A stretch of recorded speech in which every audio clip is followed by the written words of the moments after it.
Okay, welcome back. This is an original Tales First story about in-laws assuming they can do whatever they want. This assumption didn't last. Let's begin.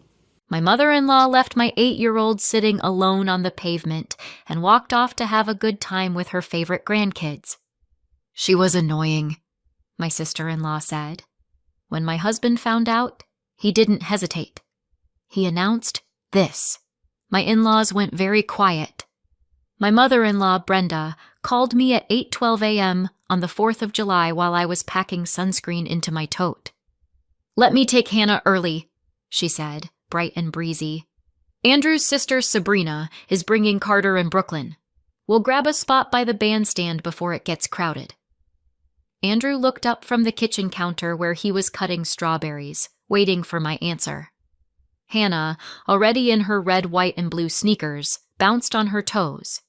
I hesitated because Brenda liked to run things her way, but Hannah was excited to be included, and Andrew gave me a small nod like, "It'll be fine." "We'll meet you by the food trucks near the bandstand," I said, making it simple on purpose. Brenda laughed. "Perfect. We'll see you later." Hannah hugged me fast, then ran out with her little flag and her hair half braided. As the car pulled away, Andrew slid an arm around my waist and kissed the top of my head. "We'll be right behind them," he said. I told myself it was just a parade. I didn't know I'd just handed over my whole morning. By the time Andrew and I parked and walked toward Main Street, the air smelled like kettle corn and hot asphalt. The parade had already started. Drums thumping, a high school band blasting off key, kids darting between adults with sticky snow cones. We pushed through the crowd toward the food trucks, scanning for Brenda's stiff blonde bob and Sabrina's loud laugh. I spotted my father-in-law, Dennis, first, arms folded, looking impatient, standing near the curb with Andrew's sister Sabrina and her kids. Carter had a toy sword. Brooklyn wore glittery sunglasses. Brenda waved like we were late for dinner. My eyes flicked left, right, behind them. No Hannah. I stepped closer, heart getting sharp. "Where's Hannah?" I asked, already searching past their shoulders. Dennis shrugged like the question bored him. Sabrina didn't even look up from her phone. Brenda pointed vaguely toward the street, like Hannah might be a balloon drifting somewhere. Andrew's hand tightened around mine. I asked again, louder, because the band had started up another song and the noise swallowed everything. "Where is she?" And that's when I realized nobody was reaching for her hand. Sabrina finally looked up and grinned, like I'd walked into a joke. "Relax," she said. She was being annoying. The way she said it, light, amused, made my stomach go cold. "Annoying how?" I asked. I tried to keep my voice level because Hannah hated conflict, and conflict always made her disappear into herself. Sabrina laughed, a quick bark. "You know, complaining, slowing us down, asking questions every 5 seconds. Carter swung his toy sword at the air, nearly hitting a stranger, and Brenda smiled at him like he was charming. I stared at Sabrina. "So, where is she right now?" Andrew's face changed in a tiny way, his eyes narrowing, his jaw setting. Brenda waved a hand like she was brushing crumbs off a table. "She's fine, Jenna," she said. "You're making this bigger than it is." I felt my skin heat under the sun, and it wasn't from the weather. I scanned the curb again, then the gaps between people, then the side street behind the barricades. My daughter didn't have a phone. She didn't know where we were parked. She was 8 years old in a crowd of strangers. Sabrina's smile didn't move, but the stakes did. Brenda leaned in like she was sharing gossip. "She told us her foot hurt," she said, almost laughing. "Then she said she couldn't walk." She rolled her eyes. "It was drama, Jenna. She wanted attention because Carter and Brooklyn were excited." I stared at her mouth as she said it, like if I watched closely enough, I'd understand how an adult could sound so casual about a child in pain. "Her foot hurt?" I repeated. Andrew's head snapped toward Brenda. "What do you mean she couldn't walk?" he asked, voice low. Brenda shrugged. Kids exaggerate. If we stopped every time someone had a complaint, we'd never get anywhere. Sabrina smirked. She was doing that thing where she drags her feet and sighs like she's 40. Dennis chuckled once, like it was all entertainment.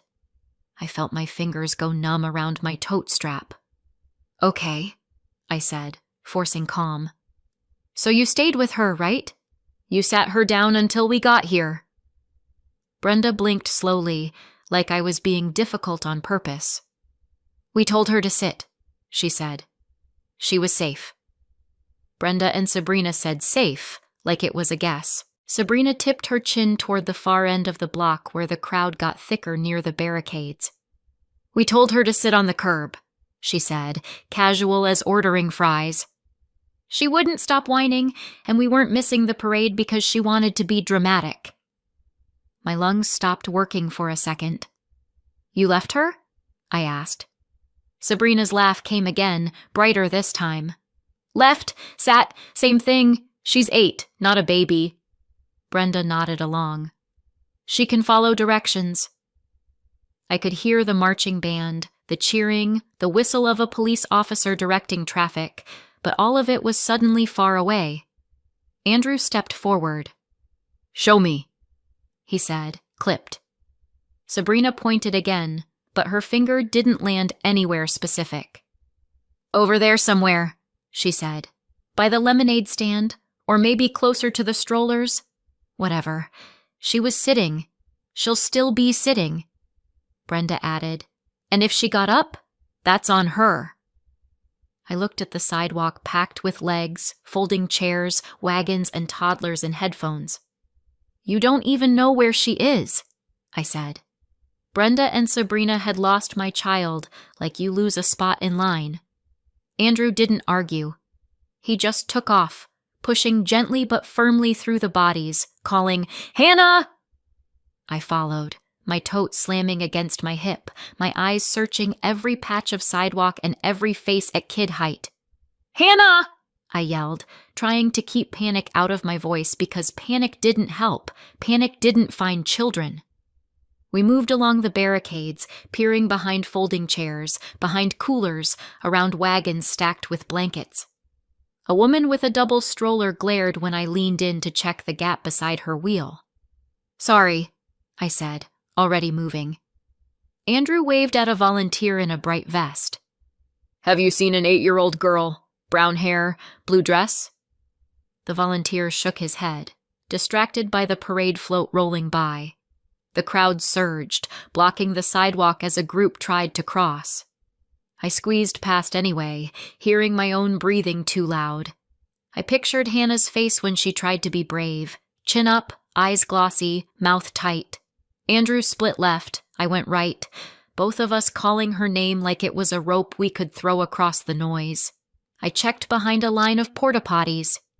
I checked the curb near a lamppost. Every second felt heavier. And then I saw a small blue dress near the pavement. Hannah was sitting alone on the curb between 2 strangers' lawn chairs, hugging her knees like she was trying to make herself smaller. Her little flag lay on the ground beside her. The stick snapped. She wasn't sobbing, but her cheeks were wet, and she was blinking hard like she was holding the rest back with willpower. I dropped to my knees so fast my tote spilled sunscreen and a water bottle onto the sidewalk. Baby, I said, touching her shoulder. She flinched, then melted into me when she realized it was me. Andrew crouched on her other side, his hands hovering like he didn't want to startle her. Hannah whispered, Grandma said I was too slow. Her voice was thin, like she'd been saving it. I swallowed. Where does it hurt? I asked, already looking at her feet. She pointed, embarrassed. My heel. I tried to walk, but it felt like fire.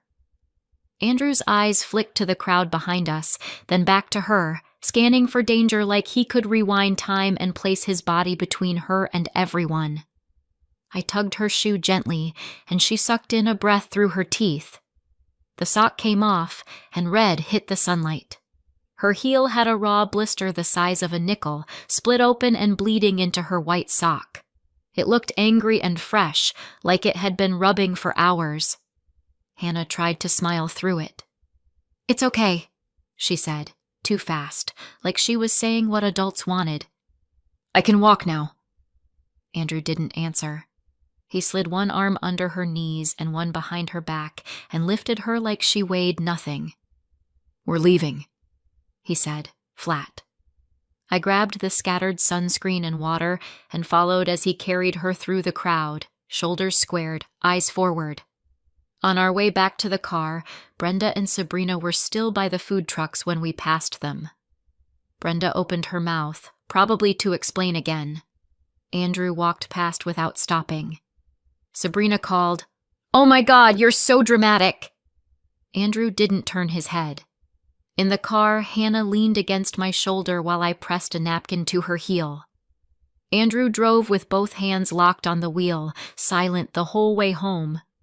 That night he didn't speak at dinner, didn't speak during Hannah's bath, didn't speak when I wrapped her foot and tucked her in.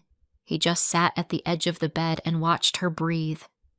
The next morning, Andrew finally broke his silence. I met Andrew a little over 2 years earlier through a mutual friend's backyard barbecue, back when it was just me and Hannah. Hannah was 6 then, and my whole life ran on school drop-offs and grocery lists. He didn't come in loud. He didn't try to win Hannah with candy or big promises.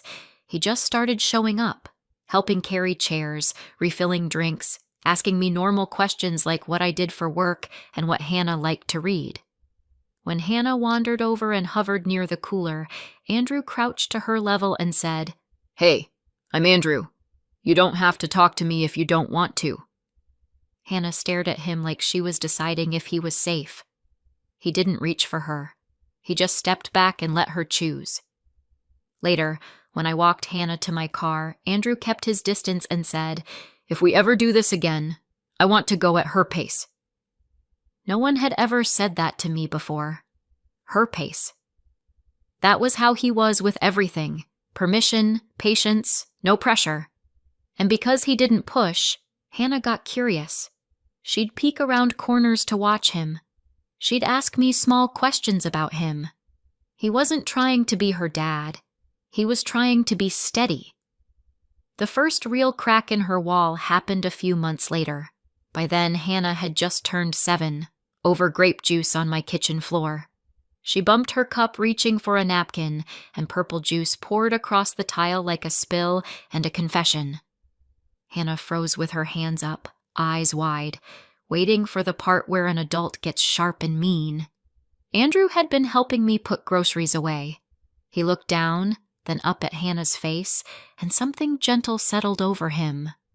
"No worries," he said, like the mess was nothing. He grabbed paper towels, knelt down, and started blotting. Hannah didn't move. She just watched him like she didn't understand the script had changed. Andrew glanced up and added, "Accidents happen. You can help me if you want." Hannah slowly grabbed a towel and dabbed at the edge of the spill.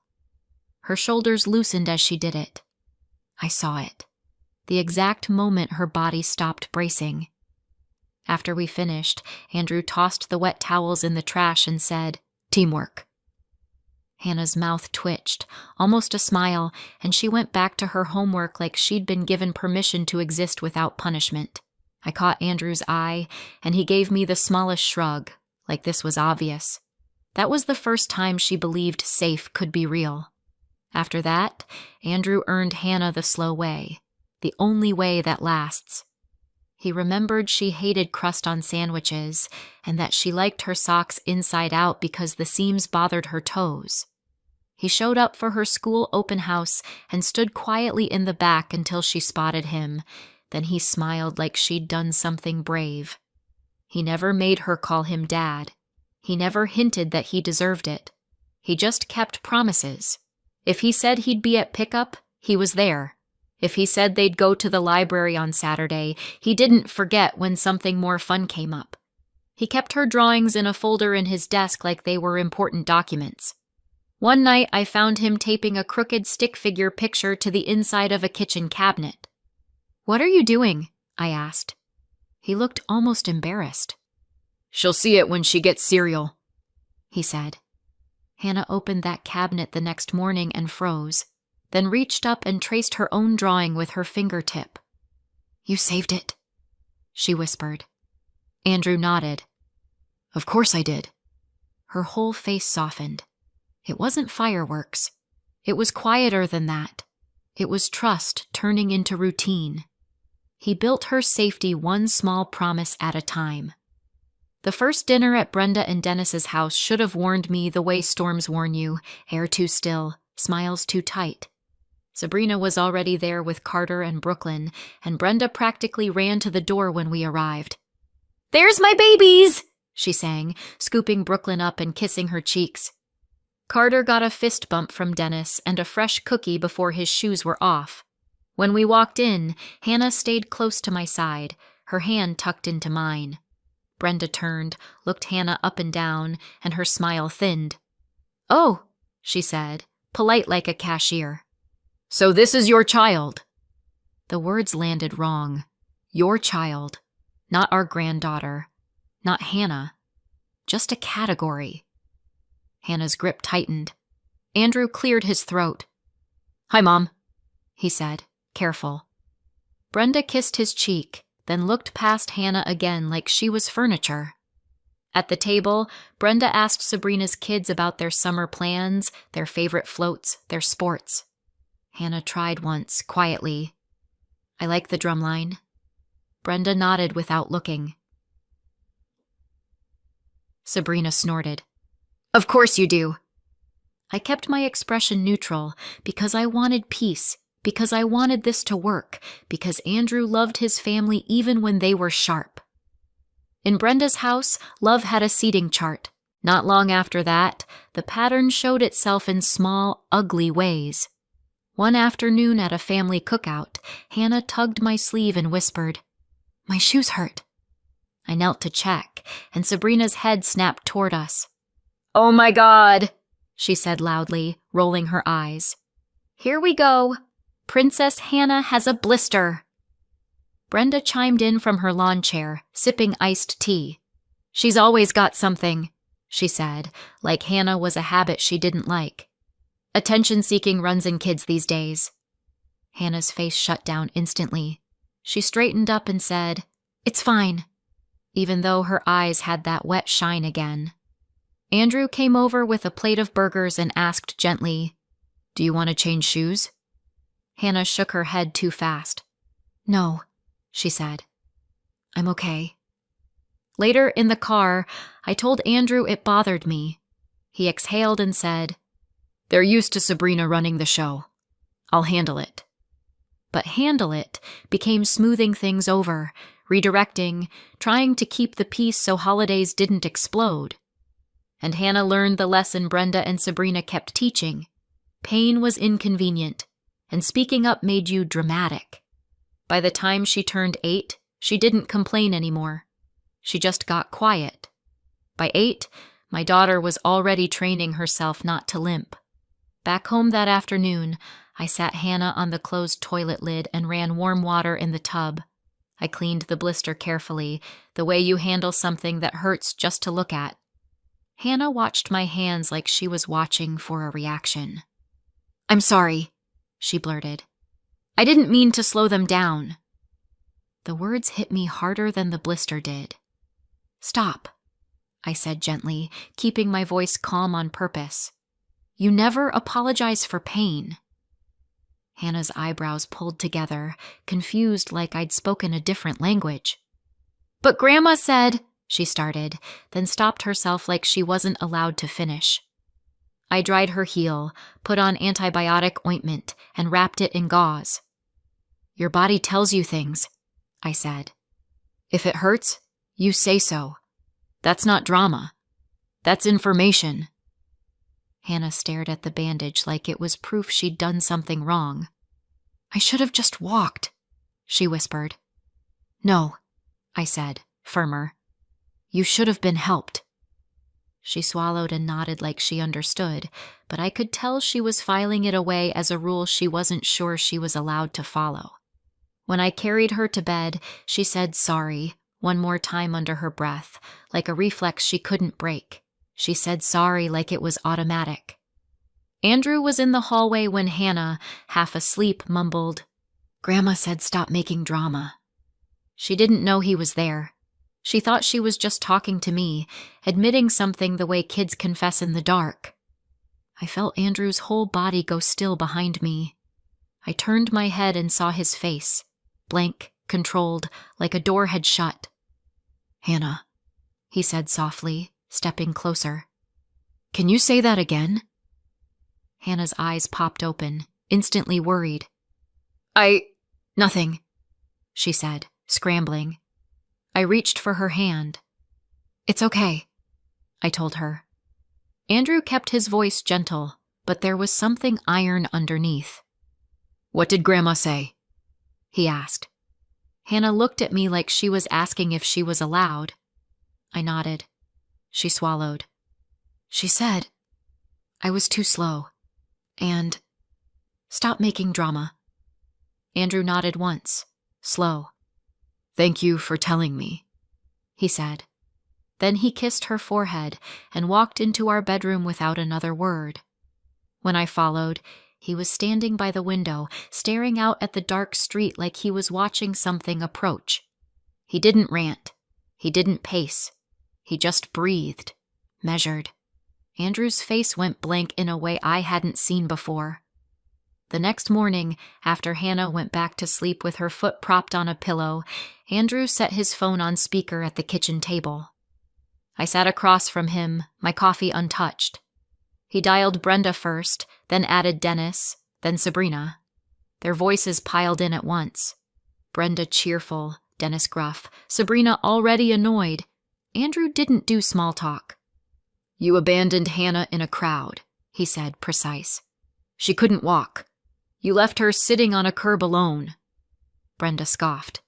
"Abandoned is such a dramatic word," she said. Sabrina jumped in. "She was fine. You people act like she was kidnapped." Dennis muttered, "Kids need to toughen up." Andrew's eyes didn't flicker. "She had a bleeding blister," he said. "She told you she was in pain. You decided the parade mattered more than her safety." Brenda's tone sharpened. "We didn't know she was really hurt. She always says something hurts." Sabrina laughed. "She's always whining for attention." Andrew leaned forward, elbows on the table, voice still calm. "When you made Hannah feel disposable," he said, "you made yourselves disposable to me." The line went quiet. No apology, no argument, just silence so heavy it felt like a choice. I could hear their breathing through the phone. Andrew ended the call without waiting for them to fill the silence. Then he opened his banking app like he was checking the weather. "What are you doing?" I asked, even though I already knew. He didn't look up. "I'm stopping the support," he said. For months, years, he'd been sending his parents money because Brenda always had a tight month and Dennis always had a temporary situation. It added up to $800 toward their rent, $250 for a car payment, $150 for a phone bill, every month, like an automatic obligation. He clicked into the scheduled payments and canceled them one by one, calm, methodical. "Andrew," I said quietly, because cutting off family money felt like a cliff. He finally looked at me. "They left her," he said. "They don't get access to her. They don't get access to me."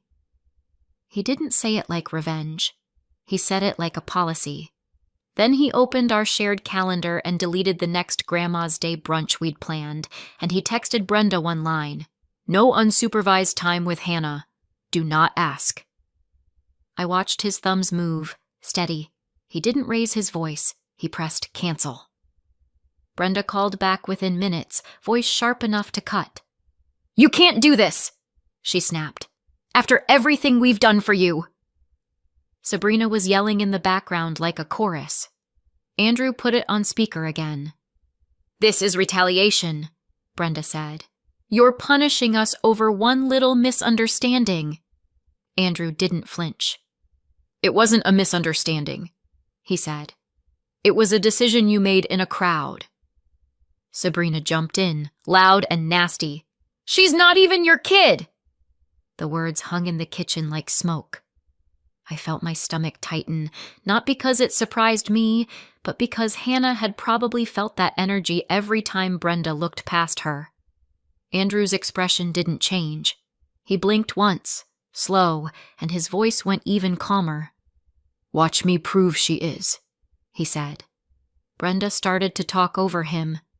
"You owe—" Sabrina shouted something else. Dennis grumbled. Andrew didn't argue. He didn't negotiate. He just hit the red button and ended the call. The quiet afterward felt clean, like a room after you open a window. I exhaled without realizing I'd been holding my breath. Andrew set the phone down and looked toward the hallway where Hannah slept. "We're done," he said, almost to himself. Then Andrew hung up, and I knew we were done. Brenda didn't come back with an apology. She came back with a performance. 2 days later, my phone lit up with screenshots from cousins I barely talked to. Brenda had posted a long, emotional message on Facebook about sacrifice and ungrateful children. She claimed she had supported Andrew through school, that she'd kept him afloat, that he owed his success to her and Dennis. She didn't mention Hannah by name, but she didn't have to. The comments filled fast. Sad face emojis, family is family, you only get one mom, and a few people tagging Andrew like it was a public trial. Then the calls started. Aunt Peggy left a voicemail that began with a sigh and ended with, "Be the bigger person." A cousin texted, "Your mom's crying." Dennis's brother called Andrew and said, "This is embarrassing." Andrew listened to exactly one call, expression unreadable, then set his phone down and said, "She's trying to buy sympathy." I watched him scroll Brenda's post, not reacting, like he was reading a receipt instead of a story. "Do you want to respond?" I asked. Andrew's eyes flicked up. "Not with feelings," he said. "With facts." She was trying to rewrite our lives in real time. That night, Andrew opened a folder on his laptop labeled Payments, like he'd been quietly preparing for this exact moment. He didn't rant. He didn't type in anger.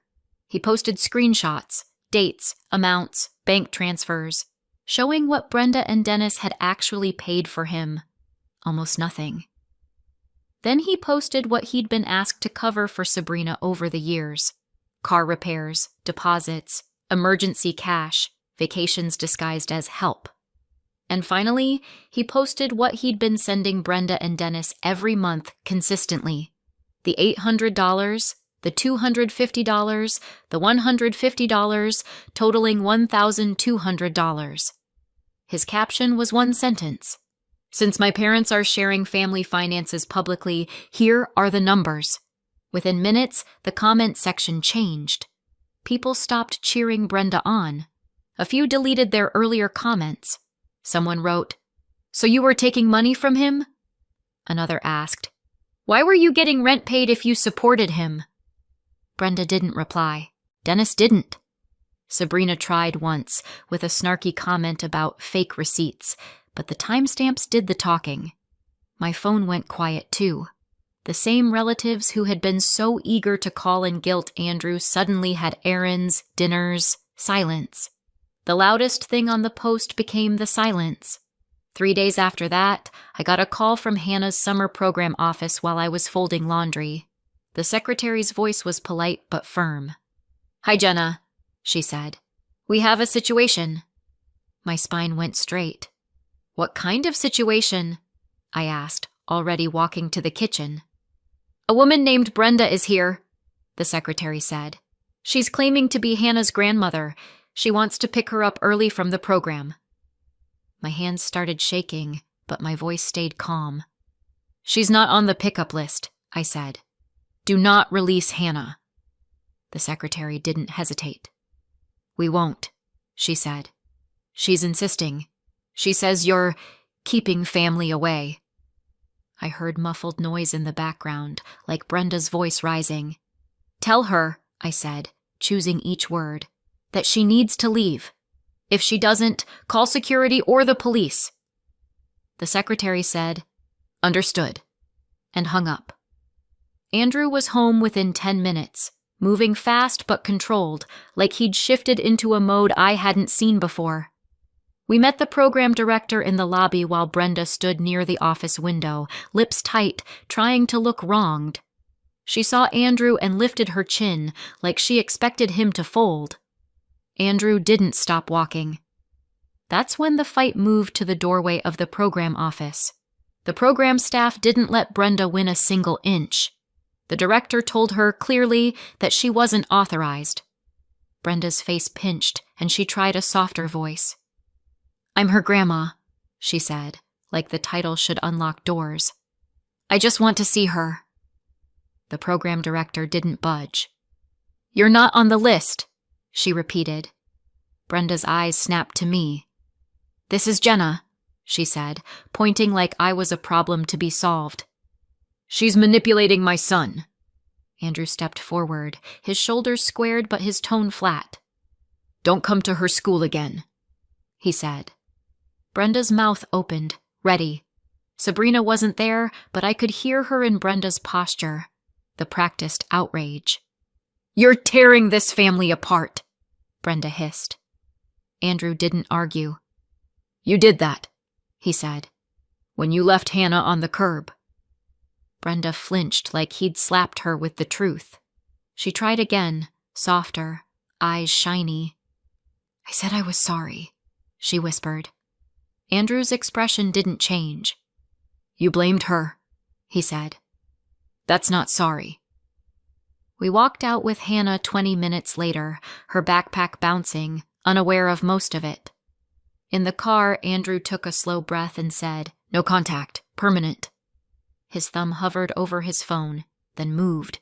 His thumb hovered, then he muted their threads and started blocking numbers. After the school incident, the extended family suddenly developed boundaries of their own, mostly because the story had stopped working. Aunt Peggy stopped calling. The cousin who'd texted "Your mom's crying" never followed up. The group chat went from active to dead, like someone had pulled the plug. Brenda tried a different angle next. Long messages that started with, I'm sorry you feel hurt, and ended with, but Hannah really does overreact. Every apology came with a hook. Every love you came with blame. Andrew didn't respond. He archived everything.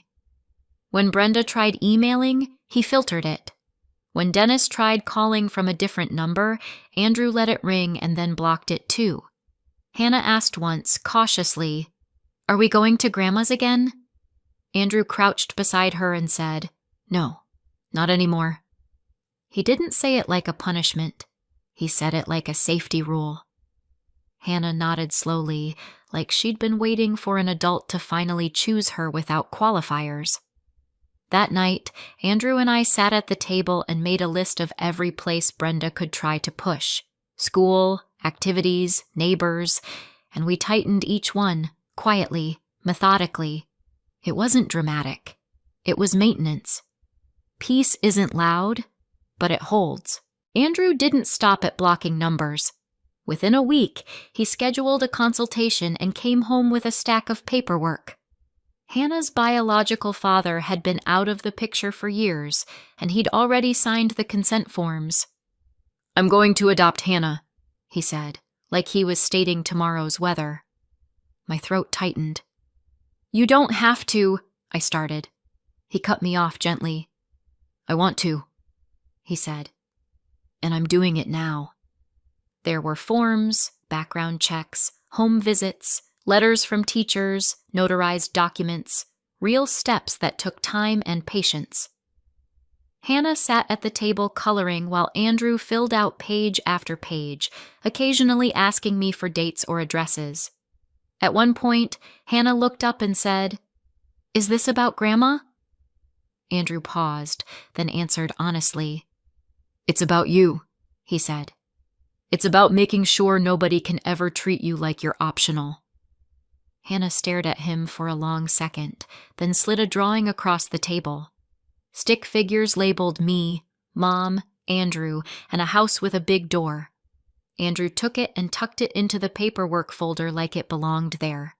He wasn't just drawing a boundary. He was changing her future. A year later, we sat in a small courtroom in suburban Illinois with Hannah in a simple dress and her hair neatly combed. Her heel had long healed, but something else had healed too. Her posture, her voice, the way she walked into a room like she had a right to be there. Andrew wore a suit that didn't quite match his shoulders, and he kept smoothing the same spot on his tie like his hands needed something to do. The judge smiled at Hannah and asked her kindly if she understood what was happening. Hannah nodded, serious. "Yes," she said. The judge asked, "And what do you want to say?" Hannah looked at Andrew, then at me, and then she faced forward. "That's my dad," she said, clear as anything. Andrew's eyes shined, but he didn't crumble. He just breathed out slow, like he'd been holding something for years and could finally set it down. I glanced toward the back, half expecting a shadow, but Brenda and Sabrina weren't inside. They were outside our lives now, where they belonged. When the judge signed the final page, Andrew squeezed Hannah's hand, and Hannah squeezed back without hesitation. On the way out, Hannah skipped, down the courthouse steps. And I thought about that parade curb and how one cruel decision had rearranged everything. Was Andrew right to cut them off, or would you have done the same? Let me know in the comments and subscribe for more.